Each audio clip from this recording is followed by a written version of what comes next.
Do you feel confused by life's uncertainties and why even good people are faced with tragedies? Do you wonder if there is a divine explanation for everything that happens? In today's video, we would journey through the biblical account of a man who is described as blameless and upright, but was subjected to tremendous pain as his faith is tested. A basic dilemma presented in the book of Job is, why do the righteous suffer? Job was a man who was blessed with wealth and influence. It was almost impossible for him to imagine that such magnitude of agony could befall him. He did everything right, and among the first things mentioned of him was that he was a man who was blameless and feared God. This ancient literature raises ageless concerns about God's nature and the unfathomable trials that humanity faces. In today's video, we would delve deeper into the narrative of this God-fearing man who faced a catastrophic plague. Did he deserve what happened? Was this retribution for a sin? Or did God allow that to happen for a reason? Sit back as we walk through the story of Job, the patriarch, who without his consent drank from a bowl of misery.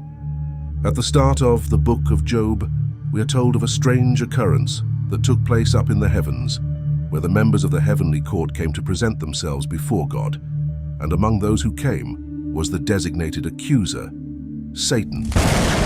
Here we see that Job's loyalty is recognized by God, and God speaks highly of Job's devotion and how blameless the man is. Satan, the designated accuser, questions God about Job's loyalty, stating that the man only serves God because God had blessed him so abundantly. Indeed, Job was a blessed man, the wealthiest and most influential man in all the East. His pasture was flocked with thousands of beasts. His household, full of servants, and born to him were 7 sons and 3 daughters, who took great pleasure in throwing large feasts in their homes. But all these changed in just a day. Job was put to a test. The story of Job raises numerous questions, yet we will discover God's ultimate wisdom in running the world through all of its twists and turns. Without hesitation, Satan carries out his plot to put Job in a situation that would force him to curse God. For he believed that the wealth and God's hedge of protection around Job was the basis of his steadfastness in his walk with God. One by one on the same day, the news of the destruction of all that he had was brought to him by his servants. It is a wonder how the servants, while being in the same location as all of the calamities, survived to deliver the bad news to him. Job loses everything, his thousands of beasts, all of his wealth, all of his children, in just one day. Naked I came from my mother's womb. Naked I will return to the womb of the earth. God gives, God takes. God's name be ever blessed. These were the words that proceeded out of Job. Satan becomes even more outraged at this point. He takes the anguish further with God's permission. Job is inflicted with ulcers and scabs from his head to his foot, a terrible disease that left his body itchy and stinky. It's difficult to believe that God is still in control even now, but Job never sinned or cursed God. As his ailments worsen and his acquaintances suggest that his pain must be the result of some hidden sin, Job begins to question the fairness of his situation. He unleashes this poetry, which portrays the tragedy. It's a long and intricate curse on the day he was born.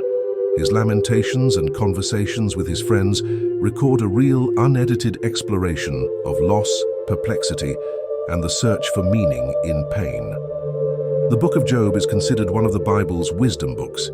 In Proverbs, the first book of wisdom, we learn God's wisdom in the sense that God has patterned the world to run on a premise of receiving what is deserved. When a man works hard, he prospers, and if a man does evil, he is punished. Then we see in the second book of wisdom, the book of Ecclesiastes, that a person doesn't always get what they deserve, and life is unpredictable. This narrative is comparable to what we see happening in the book of Job, the third book of wisdom. The book of Job is centered not just on Job's suffering, but also on the subsequent dialogues between Job's friends that symbolizes conventional wisdom at the time, the belief in a direct relationship between sin and suffering. They say that Job must have sinned to deserve such punishment and implore him to repent. Job, on the other hand, insists on his innocence and requests a direct audience with God to defend his case. God's ultimate response to Job is not with a clear explanation, but with a series of rhetorical questions that highlight the immense gap between human comprehension and divine intelligence. Where were you when I laid the groundwork for this world? Please tell me if you understand. Job 38:4. God's response illustrates the complexity and grandeur of creation while also emphasizing the limitations of human understanding. The supernatural words in the book of Job move the emphasis from human-centered explanations to a more cosmic perspective. God's questions to Job show a universe of wonders and mysteries that humans cannot comprehend.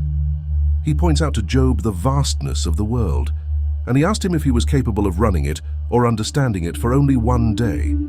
He demonstrates the world's rich detail, things we observe on a daily basis yet have no understanding of. But God, He knows everything intimately. He observes the universe's beauty and functions in ways we have never imagined and in locations we will never see. In a culture where human beings frequently seek effortless solutions to life's problems, the book of Job offers a counterpoint, emphasizing the importance of faith and trust in the face of uncertainty. It teaches that while suffering is an unavoidable aspect of the human experience, it is not always a manifestation of divine wrath. Instead, it can serve as a catalyst for personal growth, reflection, and a greater connection with the divine. In the end, God presents Job two magnificent beasts and boasts about how great they are. Yes, they are hazardous. God says they aren't evil. They are actually a component of His ideal universe. From Job's perspective, God appears to be unjust, but God's vision is infinitely larger. When He decides, He interacts dynamically with a vast world of intricacy, and this is how God refers to His wisdom. The narrative of Job inspires us to trust in God's plan, even when we don't understand it, and to face life's hardships with humility and faith.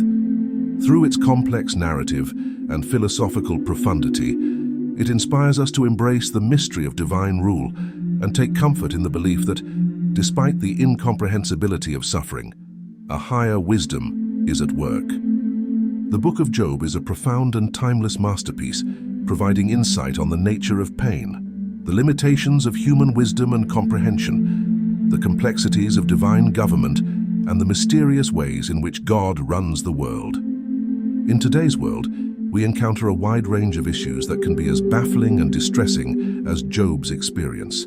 These include problems like diseases, loss, financial difficulties, and relationship breakdowns, as well as global issues such as pandemics, climate change, and social injustices.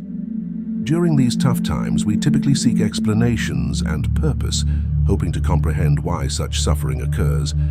However, like Job, we find it difficult to discover clear answers. The complexity and scale of current concerns frequently defy easy explanations, and we are left with ambiguity and skepticism. During such circumstances, the story of Job offers a timeless perspective that might help us navigate these difficulties. The book of Job's conclusion is as captivating as its main story. God restores Job's fortunes by giving him twice as much as he had previously. This calls us to embrace a faith that trusts in God's ultimate wisdom and justice. It emphasizes the significance of remaining faithful and trusting in God even when answers are not available. The recovery of Job's wealth is a powerful emblem of hope. It indicates that, despite the lack of immediate explanations, God's ultimate goal is to restore and bless. Thank you for watching. If you found this video inspiring, please like, subscribe, and share your thoughts in the comments below. Your engagement helps us bring more content like this to you. Don't forget to hit the bell icon for notifications on our latest content.